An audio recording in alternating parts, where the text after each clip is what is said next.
Pam Neighbors, wow. Just an unbelievable special woman.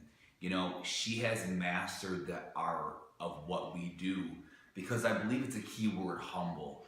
You know, she has tons of background, over 20 years in permanent makeup, and I'm just this guy that created this procedure that really challenges the paradigm of permanent makeup. It's a very different process, different needle, different machine, different ink. It's very different.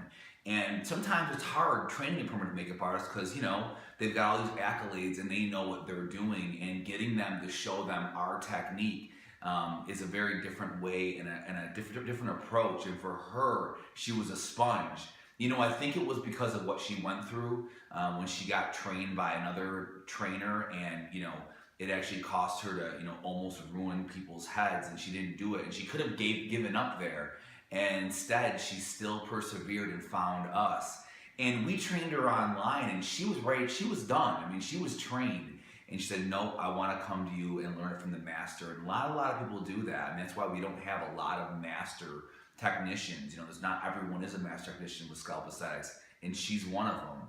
And for someone with all of that experience and all of that knowledge to be so humble to come to us and learn the way that I train it has made the difference. And that's why when I see her procedures, they look so amazing. The results are so perfect because she does it the way that I do it and the way that I train.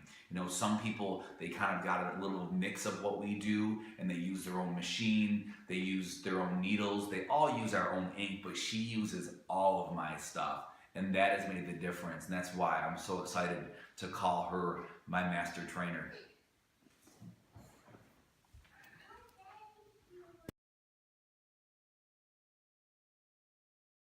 Being able to offer this tremendous service to a few of my clients. Their stories were awesome to begin with, but what I want to share with you is their response to what they see in the mirror now as before they came to me. One in particular, he's a young man, and he's just cute as he can be. He's professional. He works at one of the local hospitals there in Seattle. So he, being a nurse, he wears a bonnet pretty much all the time, and he said, you know, I never take my bonnet off at work. None of the people I work with know that I'm going bald under here. And I said, really? I said, my gosh. He said, no. He said, I just wear it all the time. They're used to seeing it.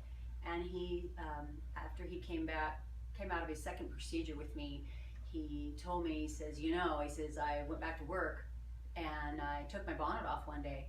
And he said, within 45 minutes, two of the guys he worked with said, dude, nice edge. And he says, who cut your hair? And so I was just thinking, he says, oh yeah, he says, this gal never does it. You drive all the way to Ever for a haircut?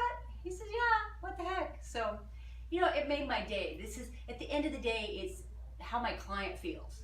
That's what I want back. I want to know that at the end of the day, my client is just on fire because he's got hair and he came in with nothing. So he touches my heart really deeply because he's such a sweet-spirited person anyway, and he's not afraid to share with others. He's like, nope, he said, there's sometimes I get a little bit embarrassed, but I will tell people that I had this done because I want it to do for them what it did for me. I couldn't be blessed more. Money does not buy that. It's awesome. And another one of my little guys came in, and he's a totally different story. He said he's been shaving his head for 26 years. He's an older gentleman, and he needed some confidence. He married a younger woman, and he said, it's not her, it's me. He says, I'm lacking confidence there in some areas. And so when we did his head, he walked in and he just looked me square in the eye and he said, you have changed my life. You have changed my life. He said, I want to help you. Tell me what I need to do to spread the word because I want other people to experience what I experienced. And he just thanks me and he hugs me. You know, it touches my heart. That's what I want to do. That's who I want to be. That's what I want to give back.